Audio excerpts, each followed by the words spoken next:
Um, okay, I think that brings us to this week's topic. So, Suicide Squad came out. Uh-huh. I haven't watched it. I've got to the point with these films where I've had to make a promise to myself, which is that I'll wait for, if I'm not sure, and I haven't been sure, I've made this clear on the show before, if the trailers aren't selling it to me, I'm just not sure, I'm going to wait for the reviews, see what the consensus is, and see if it's worth me spending 20 quid for me and my wife to go and watch this movie that she would hate, I might get some enjoyment out of, but probably not 20 quid's worth. So, having seen the general consensus, I decided against it. I will no doubt catch it on home video, but yourself and Scott have valiantly taken this bullet for me. And I'm led to believe, from your first impressions, that it's not as bad as I might have thought. So, shall we hear from Scott first? Yeah, let's go for it. Because even though he is absent, he has taken the time to put on his best t-shirt and stand in the kitchen and record a home video for us with a couple of minutes of his impressions. So we'll enjoy that now. Make you read, Ethan. Okay, hello out of hearers, people. I am not with you today, but I will tell you what I thought about Suicide Squad, while also packing up. Okay, so it was a pretty good movie. I enjoyed it. Well, I say a pretty good movie, actually. It's a really bad movie, but it's an enjoyable movie. That's cool. Let's talk about the cast. You got Will Smith, back to being Will Smith. Margot Robbie, pretty good as Harley Quinn. Kinda, mostly. It was alright. Who else was in the movie? Jack Hardy wasn't a complete cunt this movie. Still don't like the guy much, but it was tolerable. And the Flash cameo was kinda cool. Who else is in the movie? Who played El Diablo? I don't know. It was alright. You're meant to help me, you're my off-camera man! Don't judge! Okay, who else is in the Suicide Squad? Katana! Yeah. What? And the Crocodile Man. Yeah, they did some things at some points. They were there. It was a really bad villain. Mm.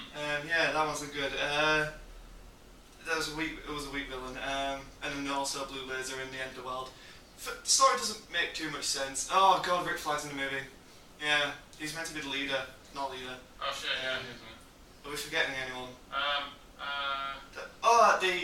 Amanda Waller. Amanda Waller's really good. Oh, she's a really good leader. Jet Leto was shit. Who? Jet Leto was shit. Oh yeah, the Joker. He was shit. Yeah, completely agree. Where's Joker on screen? Yeah. I should have drew a hand thing on me. Yeah. But the action. Let's talk about the action. Action was pretty good. And the lower explosions. Last act kind of felt a bit messy, but the street fight was cool. And Harley doing the thing with the bat and the jumping on people's backs. There were aliens. Were they aliens? Not ancient demon things? I don't know. They look like alien people. They do They look like mushrooms. They didn't. I thought it was The Last of Us also. Could have been Last of Us. This was the Last of Us movie. Music choices were a bit hit or miss. The official soundtrack has none of the good job on it. Eminem was cool. The Eminem music. That's the only good one on. Yeah, no, Eminem was You know on their official album, they didn't get Queen's Bohemian Rhapsody. They got Panic at the Disco Bohemian Rhapsody. What, really? Yeah, and it sounds like complete shit. Oh, well there you go. And that basically sums up the movie. It sounds good in theory, and when it works, it works. Other than that, it's not a great movie. And what? It is better than Batman vs Superman. Anything's better than Batman vs Superman. Maybe not Ghostbusters. Especially Ghostbusters. Alright, back to you guys. So, Scott didn't hate it, and he said it was better than BVS. Yeah, it couldn't be worse. What do you think, Alex? Come on, hit me with Right. it. Taking away the fact that it's Suicide Squad, it is a good film, and you would enjoy it. Really? Definitely. Bold. I enjoyed it. I went to see it yesterday, and I enjoyed it. There's a lot of issues, but it's still, you can see that they've spent a lot of money on it, and for the most part, have got it right. Okay.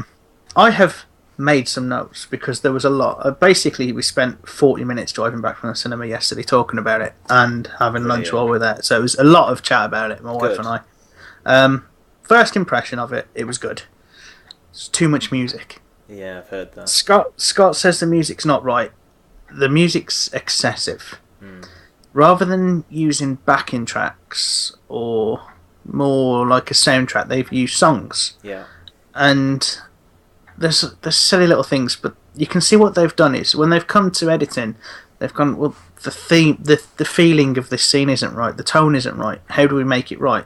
Well, let's stick the White Stripes over the top of it, Yeah. or let's stick Eminem over the top of it, and we'll create the tone using music, which is lazy. They messed up during shooting, and I say they messed up during shooting. There's been a lot of changes since BVS. Warner Brothers stepped in and said, you need to change the tone of the film. So the original, David Ayer's original idea for the film was to make it gritty, dark, violent, and he was told no, it needs to be a lot more playful because BVS messed that up. They've taken their toys away and ruined it for everybody. And so what they've done is they've ended up sticking really strange bits of music over the top of good scenes, or just scenes in general. People walking down the street, let's add some music. People sleeping, let's add some music. It's a soundtrack. It seems to be. It's a bit like when you first saw BB-8 as well. You thought, look at the toys, think of the toys, and what they've done here is they've gone, think of the soundtrack we can sell. Yeah. And it is massive soundtrack. There's so many songs appear in it, and I know that Scott wasn't a fan of the choices. I don't mind the choices. The choices did what they needed to do. They set the tone for the scenes. Yeah. But it was too much. Onto the cast. Margot Robbie's Harley was good. Very, very good. Okay, I've heard different things about her because of there's been some muttering about her story arc not exactly being the most I don't know, sort of strong female storyline because she's basically an abused spouse. Yeah, but Harley Quinn is abused. Yeah. The whole definition of Harley Quinn is the fact that she's suffering from Stockholm Syndrome in a sort of manner, and she is abused. And the story's different to the comics as well. Right. Slight differences, which could be enough to make people angry. Enough that when in the comics the Joker pushes her into the chemicals, she jumps of her own accord. Right. Which I suppose for a lot of fanboys that would be worse than if they'd completely changed the storyline. The slight changes, they change the responsibility of what happened to her. Yeah. And I think if they completely changed it, but Joker was still the reason behind it, it'd be a lot easier to swallow than the fact that she jumped of her own accord. Right. But I thought she played the part really well. She was over-sexualised, but that was one of her weapons. And it has been one of her weapons. In all of the Harley books I've read, that is a weapon of hers. Yeah. And to make it on screen, especially in an ensemble film, it needs to be visual. Mm-hmm. You can't delve that deep into the character. I think they spent too much time on a few characters as it is, to the detriment of others. And so if they were to delve even deeper into Harley's storyline to show the sexualisation of her, and to show that as a weapon, then you wouldn't have seen any of the other characters. So I did like Harley. I liked El Diablo as well. I liked how they dealt with his superpowers, because he was so much more overpowered than the rest of the team. And so they just said, well, he killed his family and depowered him. Right. Which was good, and he refused to use them. And that's how you deal with it. Mm-hmm. And then when push comes to shove, they don't necessarily need him, which is a good way of dealing with his strengths. Joker was horrendous. Oh man, talk to me more about that then, because I mean, the Joker wasn't the Joker. I've been worried about this Joker since we first saw these images, and it just seems like no one's got a good thing to say about him. So Jared Leto has been quoted as saying he didn't watch too much of Heath Ledger he didn't rewatch Heath Ledger's Joker in the run up to the role because he wanted to create his own Joker. Yeah. It seems like what he watched instead was The Sopranos. Right. Because he's not the Joker. He's just a mob boss with makeup on. Okay. He's obviously the character's different. They've created a new Joker for it. He's not got any disfigurement. He's not got the massive mouth that the Joker normally has. So he looks different, but he's not unhinged. He's pretending to be unhinged. Right. When you watch Heath Ledger, I'm only going back as far as Heath Ledger because it is in most people's memory. Well, it's the new sort of yardstick for the Joker now. He was such an exceptional performance. Yeah, he was mental. He was broken inside, and you knew it. And you watched him, and you thought, this guy. Well, eventually, it broke Heath Ledger as well. Yeah. The character was gone. There was no remnant of what used to be inside that head, and Jared Leto just doesn't have that. Instead, he doesn't play it well. He doesn't play crazy well enough. There's a couple of scenes where he could do it, and it's just not portrayed at all. Right. He looks like somebody who's playing to the role, as though there's stories on the streets of Gotham about what this Joker character's like, or this Joker guy's like this, and he hears these stories and goes, well, I better do this then. And it's more like he's heard rumours about himself and is now pretending to be that person. Yeah. And then the role that was written for him also isn't the Joker. It's more of a Falcone sort of role. Right. Honestly, he's just a mob boss. He's got goons who work for him, and he goes around doing stuff that mobsters do. He runs a nightclub, and he goes around and he breaks people out of prison, and he just causes a general bit of chaos. Does he even need to be in this movie in terms of his story? No. I suppose to get the Harley side of it, he needs to appear in the film. Yeah. Because the others don't. The other members of the squad don't have so much. That their backstories don't rely on a single main character. Yeah. Whereas Harley Quinn's story relies solely on this. But he could have appeared just in flashbacks. Right. And that would have been enough. Okay. Same as Batman. Batman didn't need to be in it at all. Right. He was in it because they're promoting Suicide Squad. Same as the appearance of the Flash. Yeah. For no reason whatsoever, the Flash just rocks up, catching Captain Boomerang. Why? I don't know why. He could have been anyone. He could have just been a cop. This is the frustration with these sorts of projects where there's just so many cooks. I mean, you've talked about the editing already. I heard that was done by a company who edits trailers. Yeah. And that, you can tell. Yeah. They've got people pushing them in all different directions. They've tried to reshoot, to change the tone. If you want to change the tone, you have to reshoot the whole fucking movie and re-script the thing. I'm sorry. But the movie as would have easy been as changing your soundtrack a bit. Ridiculous. It was still, if you come away from the fact it's a Suicide Squad film, it's a solid film. It's got its downfalls. The editing isn't right, obviously. A lot of the lines are put in just to cater to fans. Yeah. The overuse of the word pudding, for example, or Mr. J, things like that. It's solely fan service, which is fine because it's your fans that go and see the film, and fair enough, you want your fans to enjoy the experience. They didn't give us enough of Captain Boomerang or Killer Croc at all. There was just not enough of them. There was just a lot of little side mentions of them, and it would have been improved had they just gone a bit deeper into their story, but they didn't have time to that because they instead decided to focus on Deadshot and Harley, which, fair enough, if you're going to do more than one film, then maybe you can look at their backstory in the future, but we all know that's not going to happen. Yeah. Enchantress. Now, no, Scott didn't think the bad guy was any good. Do you know anything about the story? And what's your issues with being spoiled? I don't care about spoilers. Right, I've heard, I have basically ruined it for myself because I was reading reviews and comments to just get a feel for whether I should bother with it or not. So carry on. Okay, so in Enchantress appears. She's working. So June Moon is Rick Flag's girlfriend. Right. Gets taken in to see Waller, and while they're coming up with the Suicide Squad, she turns into Enchantress and shows how powerful she is.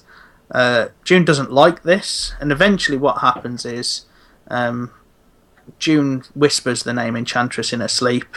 Enchantress comes out, causes a whole starts the dominoes falling, and ends up releasing her brother, who is some mega beast of a thing, Right. who turns out to be joined up with Enchantress, the big bad. Is that like this garbage monster thing I've seen in the last trailer where there's all this shit swirling around and? Well, that's her. She's Right. causing that. I don't know why she's causing it, but it's happening.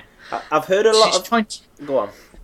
basically, she says says to her brother, they've stopped worshipping us and they've started worshipping their technology. I'm going to build a machine. So she's swirling all this trash around above the station that she's in, but you don't quite know why. You never find out because she gets stopped. Right. But it's a cool little effect, and they've watched a bit too much Ghostbusters, I think, with the the lighting effects. And I'll agree with Scott that as a bad guy, it's a little bit nothingness, but I think Cara Delevingne nails Enchantress. Right. Okay. That's Not interesting. comparing it to the comics, personally, but the character she plays is spot on. Okay. You get the ethereal. That word. Ethereal. That one. You get that word, and you get that feeling from her. She's a little bit kooky, a little bit strange, / extremely kooky, extremely strange, and she is one with the spirit forces, and you can feel that just the way she moves. Which obviously Cara Delevingne is trained to move like that as a model, and it's good. You get the feeling. I've not had much exposure to Enchantress in the books, so I don't know how it compares, but I quite like the character. And to be honest, anything in comparison to the Joker or Flag was better, because Flag was pointless.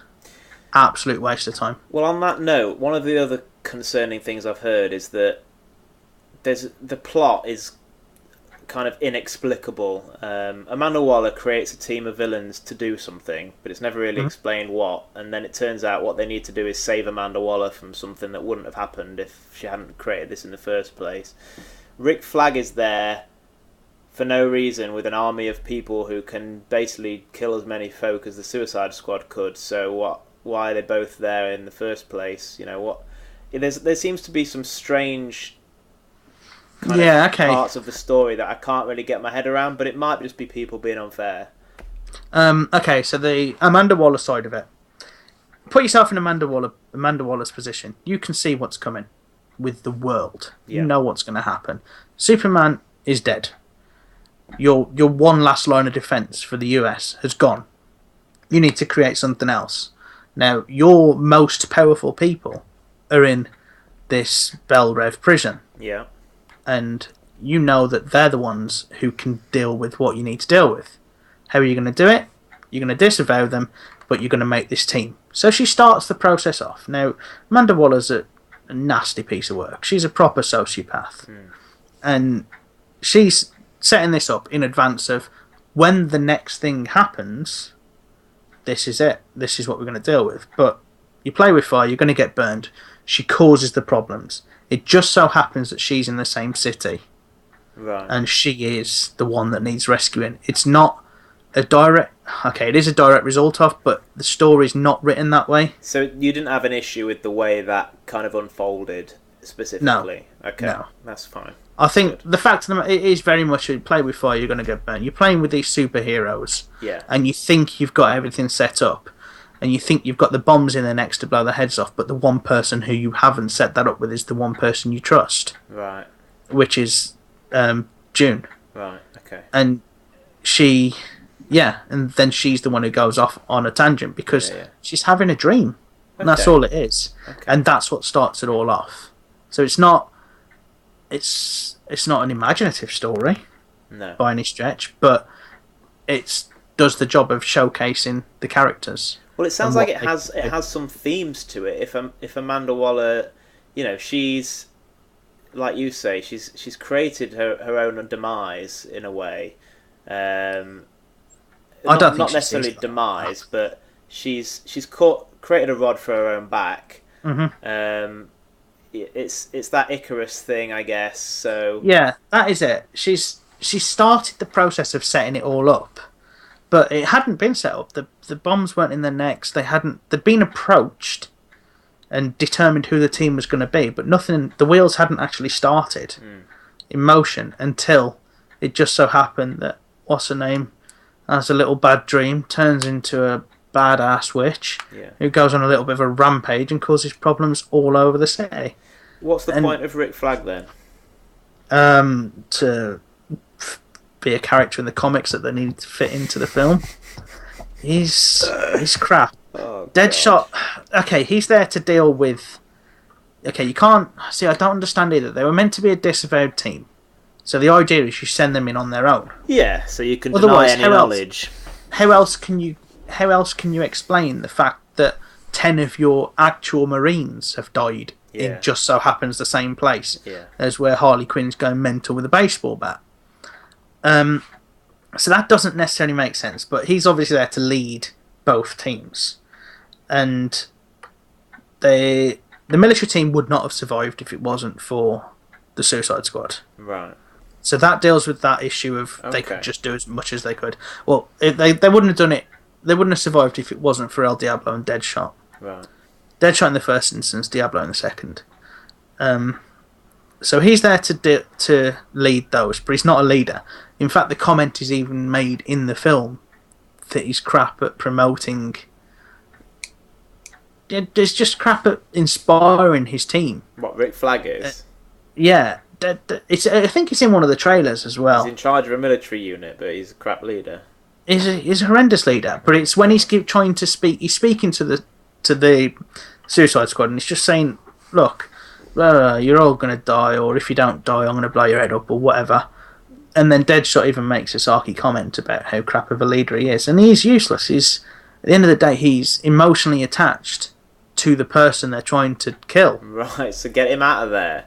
It's not a wise idea having him there, but he's the only person that knows about Project X. Right. So he has to be. He's not well played. He's there to cater to the comics. Conversely, Amanda Waller I believe that she would kill me. Oh, right, okay. Genuinely. So she's good. She plays that part really well. She plays Sociopath brilliant. The only experience I've had with Amanda Waller before this, apart from the few times I've seen her in the books, is in Arrow. Yeah.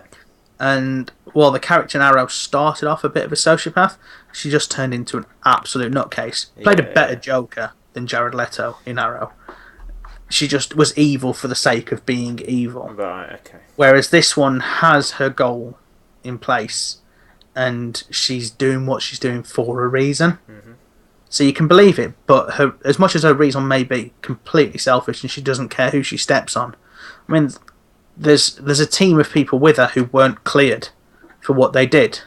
So when it come to rescue point, those people were suitably extinguished by her hand. But she's got a job to do, and she's doing the job. Okay. So I believe her character, and she plays it well. The storyline's not going to win any awards for Best Motion Picture. No. But it's a vehicle for the effects and the characters to come forward. The really good fight scenes at times. Some of it is really, really good. Oh, good. Okay, that's. If nothing else, I can get some enjoyment out of that. You're not going to sit at it with your spectacles on the end of your nose writing a review of the film for The Guardian or The Times. It's there. You're going to sit and you're going to watch. You're going to have a laugh. Okay. You're going to enjoy watching something stupid. You can turn the volume up and really get engrossed in just nonsense. Okay. It's 2 hours of relaxation, for want of a better term, just living vicariously through somebody who blows people's brains out for a living and never misses, or some woman armed with only a baseball bat and a badass Glock. And her ass hanging out of her jeans. Well, I'm not going to say I didn't like watching that. I mean, it's. I said to the missus, would you be against me falling in love with somebody who's criminally insane, like Harley Quinn? And she's like, well, I'd be upset if you weren't. Yeah, it makes sense. She's Margot Robbie dressed in hot pants, so I'm not going to have a problem with that. But lastly, then, tell me about Will Smith and whether this is his big comeback to playing Will Smith in Will Smith movies. Will Smith played Will Smith exceptionally. Brilliant. Will Smith can only play Will Smith. But the good thing about Will Smith is he's a really nice guy. You get on with him. You could imagine going down the pub and having a pint with him. I've You could missed also like imagine- the more goofy, like having fun Will Smith from Men in Black and all that. Okay, sort so he's not having fun in this. It's quite a tormented of character. stuff. Right. Okay. But Deadshot is tormented. He still plays Will Smith. Yeah. And he's... As much as people didn't want this to become a Will Smith film, it did. Because But they because got of Will his Smith. talent, I guess, not Yeah. because he's given every line or anything like that. It's Ah, just... well, he does have proportionally a lot more. The likes of Captain Boomerang. Oh, He does, God. and he becomes the de facto leader when Flag proves himself to be useless after about 40 seconds on screen. Right. He becomes the de facto leader of the team. But at the same angle, he's the only logical person to put as leader of the team. You wouldn't put Killer Croc as the leader No. because he's a crocodile. Yeah. You wouldn't put Captain Boomerang as the leader because he's too busy hiding behind a car drinking a beer. Right. Which, incidentally, didn't hate the character. Wanted to hate it before I went in. Didn't hate it. On the face of it, you'd think, oh, for fuck's sake, This what guy's is gonna irritate. caricature? Yeah. Bruce, he was good, and they made him three-dimensional, which was quite impressive, given the rest of the story didn't do a lot of making things 3D. Right.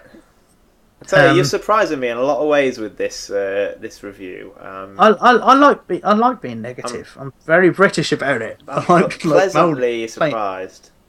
It was a good film, Okay. and I think Will Smith was good.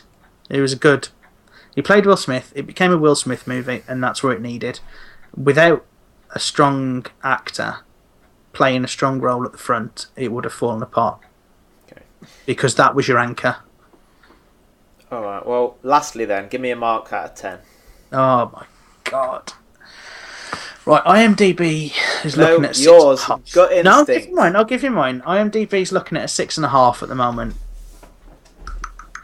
I would go to a 8. Give it a rest, really. No, maybe not. 7.5. Seven and a half. I was going to say, okay. And see, I don't know. I could mark so many things on different levels. Yeah. I could mark soundtrack as a solid 4. Yeah. Storyline probably as a 5. Effects as a 9. Right. Okay. Action scenes as a 9. Yeah. Characters ranging from a 3 to a 10. Who's a 10? Harley. Oh, I fucking think- hell, really? That's Margot, impressive. Margot Robbie played the same. She played the character she played in Wolf of Wall Street after she'd done too much drugs. Yeah. It's the same character. Probably it's the how same, she got the gig, to be fair. Yeah, she's not changed her accent at all for it from Wolf of Wall Street. No. But I felt that she was mental, but she also had the wise quipping stuff like you've read in Harley Quinn and Power Girl, things like that. The softer side to it, and she did add a third dimension where she regressed back to Harleen or Dr. Quinzel. Oh, interesting. Okay. Very briefly, there was a flicker where she thought, okay, so she escapes with Mr. J, and they're on this helicopter, and Mr. J says, let's jump because this helicopter's going down, and she jumps, and he ends up rolling back in the chopper, back towards the cockpit as it smashes into a building, and she thinks he's dead. And there's a flicker there that she knows it was good for her Yeah. that he'd gone, and beforehand she'd mentioned things to Deadshot about have you ever been in love and things like that, and there was a flicker of humanity which, if she was overplaying the part, wouldn't have even appeared Right. in the character. And so she played it well. She's a good actress, and to play that character like that is difficult. Okay. For a 2-hour movie, I think she did an exceptional job, and I think the character was entertaining. May well have been, I say a 10, maybe a 9.5 because of the over-sexualization. But again, it's one of her weapons. It's, in fact, how she does a lot of the things that she does in the prison. Like with the guards and stuff like that, she needs to get the guards on side. How do you get the guards on side? You flirt with them. Yeah, exactly. Okay. And she likes a good laugh as well because she's mental. Well, there you go. I mean, you and Scott are both. I almost wish I'd watched it so I could be the voice of dissent. And I still think you should go and see it at the cinema because I think you'll appreciate the effects more. If I find myself at a loose end with a spare £10 note, I'll go and watch it so that we can have another 5-minute talk about it next time we record. But that'll do us for today, I think. Thanks for listening. Thanks for watching. If you watched, if you enjoy our stuff, please let us know by using the thumbs up on YouTube or rating us on whatever podcast service you use. You can also check out all the rest of the content on Out of Live's website. If you want to reach out directly, Alex is at TellyAlex on Twitter, Scott is at ScottSedman94, and I'm at IamKirkman. Thank you, Alex. Thank you very much. Thank you, video of Scott. And we'll see you all next time. Cheerio.